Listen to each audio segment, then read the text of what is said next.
everyone, and welcome to Edge Time. This is the disassembly for the CRKT Squid. This is the non-assisted version.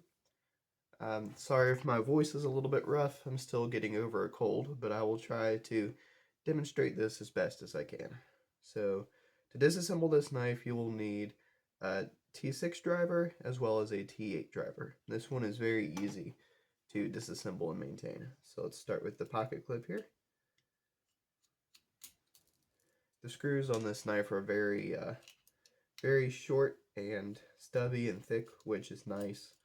They're a little bit tougher. So there's a pocket clip. So all told, there are 1, 2, 3, 4, 5 screws on this entire knife, which is really nice that you don't have a dozen Torx screws to mess with. Take these back screws out. These screws are a little bit longer. There we go. And take our pivot out, which is a T8. So there, our backspacer went ahead and fell out. I believe that the backspacer is composite.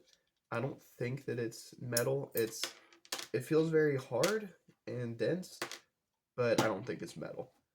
So there's our pivot screw, stop pin. Here's one of our scale halves and our handle halves. These aren't really scales since there aren't any liners. I guess you could still call them scales, but here's our Teflon washers, and that is it. That is the complete disassembly here. This is a very simple knife. In fact, I'm going to just count the total parts of the knife here. We have 1, 2, 3, 4, 5, 6, 7, 8, 9, 10, 11, 12, 13, 14 parts on this knife. And then I guess this would be an extra 2 parts if you want to count the thumb stud. I don't think you can take the thumb stud off on this one. I certainly wouldn't try. Some knives, they are designed to where you can take them off, but I wouldn't do it with this one. So we'll go ahead and put this thing back together. To maintain it, I would literally just wipe off the pivot areas and put a little bit of oil on them, as I've done here. So put our pivot screw back in. It does have a milled flat surface, which you'll need to line up there in that hole.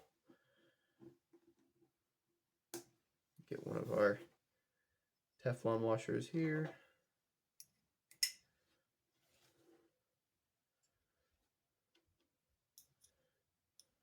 There we go.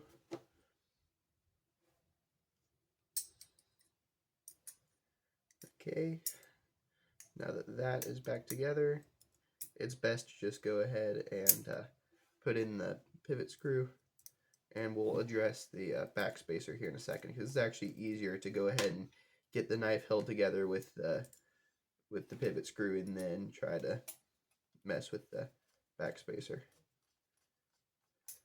Okay, something is obviously a little weird here. No, everything's fine. Yeah.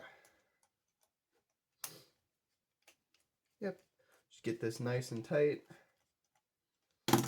And then now that that's tight, I'm just going to, feeling the backspacer right now, it just sort of, it kind of seems to feel different every time I handle it. But right now, it feels really cold, like it would be metal. So it may be some sort of pot metal. It just doesn't feel quite like steel, but it's so light that I'm wanting to say it's some sort of composite or plastic. So, but yeah, it's very dense and very hard, so it doesn't really matter. It'll function just as well as metal in this capacity.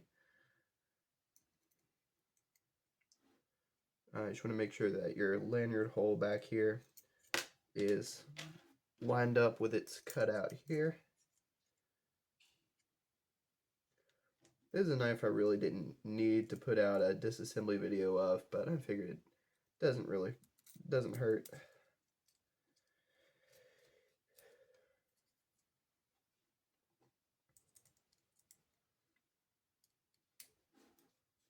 Okay, there we go. I'll go ahead and put on the pocket clip, and then I will adjust the pivot.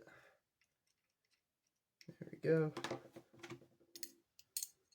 So just like that, the knife is functionally back together.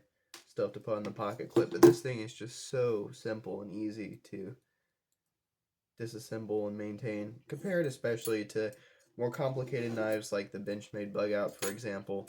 The knives like that just have so many little screws in them, and those screws can get mixed up or get lost, and it's nice to just have a simple knife for a change, one that there's not really much to worry about with. And I will address this further in the review. I will give a full detailed review of this thing, but this is one of my favorite knives I've had, and I've only had it for a week or so now, but it's just, I've been extremely impressed with this knife, which I got on clearance at my local Walmart, but it just is an incredible knife, especially for the price and for the size. Crank this pivot down just a little bit more. I like to get this one just to where it'll easily snap open. Doesn't need to be super loose. There we go. I think that is about perfect for this knife. Maybe back it out just a little bit more.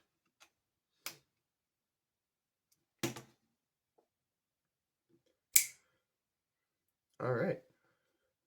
So there you have the completed disassembly and reassembly of the CRKT Squid.